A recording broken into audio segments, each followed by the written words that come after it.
एल्विश यादव से जुड़ी हुई बड़ी खबर है। सिंगर फाजिल पुरिया पर ईडी का एक्शन।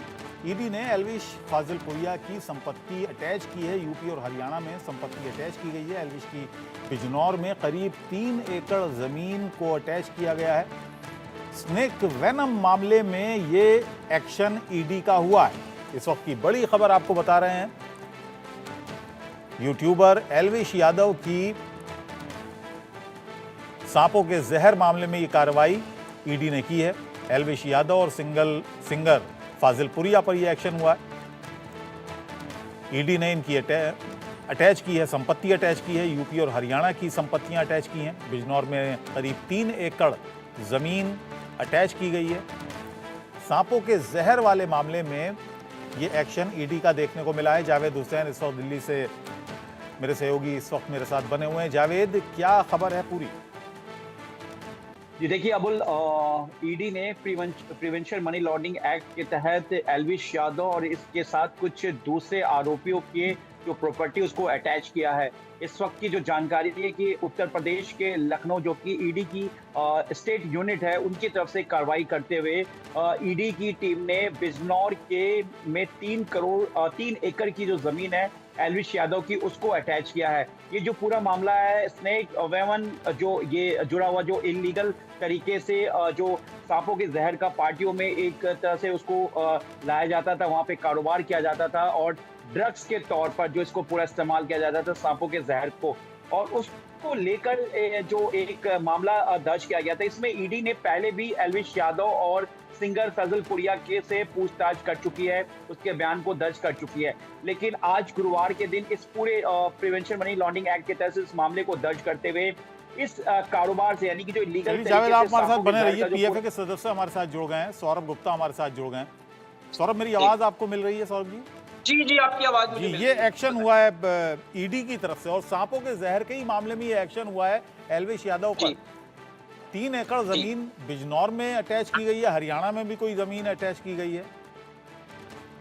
देखिए, इस बारे में प्रॉपर अभी जानकारी तो मेरे पास नहीं है, लेकिन ईडी में जब हमारे बयान दर्ज हुए थे तो बयान दर्ज होने के बाद से ही हम लोगों को ये यकीन था कि इनके ऊपर कोई सख्त कार्रवाई जरूर की जाएगी। मैं आपको बता देना चाहता हूं कि 2 नवंबर 2023 को जब ये रेड की गई थी, तभी सारे सबूतों तथ्यों को जुटाकर हमने प्रॉपर तरीके से रेड की थी और सभी सबूतों के आधार पर इन पे मुकदमा दर्ज किया गया था। 4-5 महीने नोएडा पुलिस ने अपनी इन्वेस्टिगेशन करके जो हमारी रेड थी उसको सत्य साबित किया था, जिसके अंदर सभी सबूत नोएडा पुलिस द्वारा जुटाए गए थे। हालांकि उसके बाद इस पूरे मामले में नोएडा पुलिस के अरेस्ट करने के बाद, जेल भेजने के बाद इनकी जमानत हो गई थी और जमानत होने के बाद आगे फिर इस पूरे मामले में धीरे धीरे कार्रवाई चलती रही। अच्छा, उस रेड के बारे में बताइए सौरभ। मैं चाहूंगा उस रेड के बारे में आप बताएं, क्या क्या पाया था, क्या क्या था वहां पर और क्या क्या आपने सबूत के तौर पर पुलिस को दिया था? देखिए कि जैसे कि पूरा देश इस बारे में जानता है, ये कोई किसी से छुपा हुआ मामला नहीं है। इसके अंदर कोबरा सांप पकड़े गए थे। 5 आरोपी जो थे, जिसके अंदर 4 लोग जो थे वो 4 लोग इसके अंदर स्नेक चार्मर्स थे और बाकी के जो लोग थे इसके अंदर मुख्य आरोपी एल्विश यादव जो था वो मौके से फरार था और उसने अपना एक एजेंट राहुल भेजा था, जिस एजेंट को भी मौके से गिरफ्तार कर लिया गया था और उसको गिरफ्तार करने के बाद इस पूरे मामले में खुलासा हो पाया था। नहीं तो सांपों का जहर कैसे लिया जाता था नशे के तौर पर? क्योंकि एल्विश यादव ने जो बयान दिया था उसमें था साहब जहर का कोई लेना देना नहीं था सांपों का। देखिए, ये तो आप समझते ही हैं कि हर आरोपी इस तरह की बातें करता ही है, लेकिन जब हमने ये किया था और ये पूरा मामला जब देश में सुर्खियां बना था, तभी हमने कहा था कि हमने पक्के सबूतों पर हाथ डाला है और पक्के सबूतों पर हाथ डालने के बाद ही इस पूरे मामले में सारे खुलासे हुए थे। इसके अंदर ये लोग बहुत बड़े पैमाने पर सट्टेबाजी और गैम्बलिंग ऐप के प्रमोशंस करते थे और इनके द्वारा रेव पार्टी अरेंज की जाती थी नोएडा और गुड़गांव और मेहरौली के फार्म हाउसेस के अंदर, और वहां पर ये सारा का सारा नशे का, विदेशी युवतियों का और सट्टेबाजी का कारोबार किया जाता था। ये मुकदमा जब दर्ज हुआ, इसमें 4 महीने विस्तृत जांच नोएडा पुलिस ने करी और उसके बाद जो सबूत हमने जुटाए थे वो सारे सबूत मीडिया में ना देकर हमने सारे सबूत नोएडा पुलिस को दिए थे, ताकि वो इस पूरे मामले में तत्परता से अपनी कार्रवाई कर सकें। और ये सब मामला आने के बाद आप जानते होंगे, इंडिया न्यूज ने जब इस मामले को प्रमुखता से उठाया था तो इंडिया न्यूज की एंकर के बारे में अभद्र भाषा बोली गई थी। इंडिया न्यूज के जो तमाम रिपोर्टर्स हैं उनको जान से मारने पीटने की धमकी दी गई थी। और आज भी मैं आपको बता देना चाहता हूँ, इस यूट्यूबर द्वारा लगातार हमारी रेकी की जा रही है। इनका पूरा का पूरा गिरोह है, जिसमें कुछ लोग ऐसे हैं जो एल्विश यादव के जेल जाने के बाद अंडरग्राउंड हो गए थे। और मैं बहुत जिम्मेदारी से ये बात कह रहा हूँ कि मेरी सोसाइटी तक रेकी की जा रही है इन आरोपियों द्वारा, क्योंकि इनके ऊपर अब आज 4 से 5 मुकदमे दर्ज हैं और इन सब मुकदमों में मैं और मेरे ब्रदर गौरव गुप्ता गवाह हैं। आपको कैसे पता रेकी की जा रही है? आपने कोई छानबीन की थी? जी, आपने पुलिस को बताई ये बात? जी, हमने पुलिस को बताई थी, लिखित में दी थी, बकायदा सीसीटीवी कैमरास की फुटेज तक हमने पुलिस को प्रोवाइड की थी।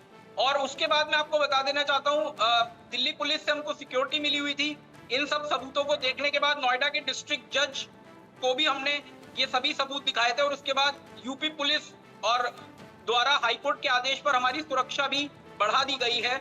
और ये सभी सबूतों को देखने के बाद अब गाजियाबाद पुलिस का भी ये कहना है कि वो इन पर जल्दी मुकदमा दर्ज करेंगे। मैं आपको एक और बात बता देना चाहता हूँ कि इन लोगों ने अपनी एक करीबी महिला को हमारी सोसाइटी में फ्लैट दिलाकर किराए पर हम पर रेकी करने के लिए नजर रखी। ये चाहते, इनको पता था कि ये हम पर रेकी करे और हमको नुकसान पहुंचाए। वो सारे सीसीटीवी फुटेज भी हमने गाजियाबाद की एडिशनल पुलिस कमिश्नर, कार्रवाई जो हुई है सौरभ, ये ईडी की तरफ से हुई है। ईडी असल में धन शोधन के जो मामले होते हैं उस पर कार्रवाई करती है। मैं आपको बता देना चाहता हूं, ईडी में जिस दिन हमारी गवाही होनी थी, 11 मई 2024 को ईडी में हमारी गवाही होनी थी। ईडी में गवाही से ठीक एक दिन पहले हमको जान से मारने की साजिश रची गई थी, जिसके सारे सीसीटीवी फुटेज हमारे पास हैं।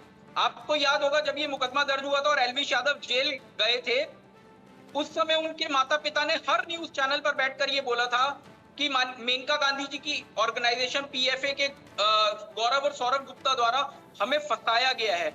आज मैं उनके माता पिता से पूछना चाहता हूं, क्या उनके माता पिता को यह बात पता है कि ईडी में गवाही होने से एक दिन पहले उनका बेटा शूटरों के साथ 2-2 एसयूवी गाड़ी भरकर रात को 2 बजे मेरी सोसाइटी में घुसा, हमको जान से मारने की नीयत से? क्या इसके माता पिता को, ये बहुत गंभीर बात है जो आज तक हमने मीडिया में नहीं कही, और पूरी जिम्मेदारी से कह रहा हूँ, पूरे सबूतों के साथ कह रहा हूँ, इंडिया न्यूज या देश का कोई भी चैनल अगर इस तरह के सबूत हमसे मांगता है तो हम देने को तैयार है। हालांकि गाजियाबाद पुलिस, नोएडा की कोर्ट, क्योंकि हम जो विटनेस है वो नोएडा के हैं, और इसी के साथ हम पंजाब हरियाणा हाई कोर्ट भी गए थे अपनी सुरक्षा के लिए।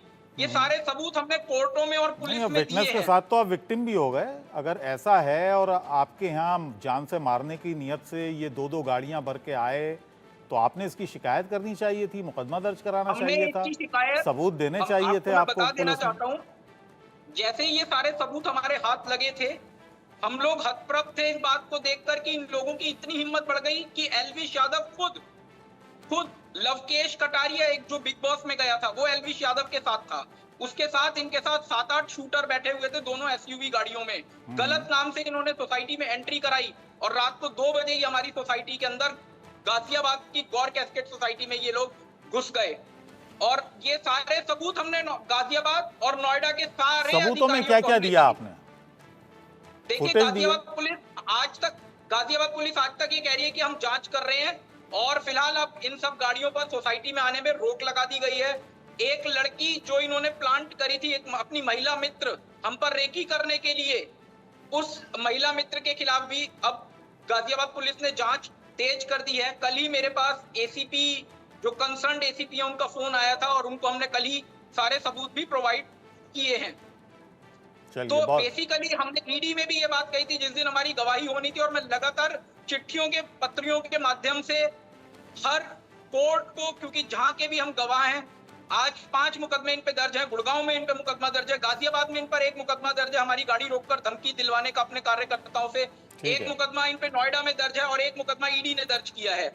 हमने ये सारे सबूत जहां जहां भी कोर्टों में मुकदमे दर्ज हुए, हमने वहां की कोर्टों को, वहां की पुलिस को दिए कि देखिए आज गवाहों के साथ क्या हो रहा है। ये सब ठीक है। चीजें सुनने में आती थी। आसाराम बापू वाले केस में जिस तरह गवाहों को मरवा दिया गया, यही बिल्कुल इसी तर्ज पर इन लोगों ने हमें मारने की साजिश रची है। हमें ठीक है। एक्सीडेंट में मरवाने की कोशिश की जा रही है। चलिए। और इसी के लिए जब ये सारे सबूत हमने नोएडा के जिला जज को दिखाए, तो उन्होंने, क्योंकि हम उनके यहाँ के विटनेस हैं, उन्होंने तुरंत यूपी पुलिस को ये आदेश दिया कि हमारी जो सुरक्षा चलिए है ठीक है, बहुत वो बहुत बढ़ा दी शुक्रिया जाए। सौरभ गुप्ता इस पूरी जानकारी के लिए और हमसे बात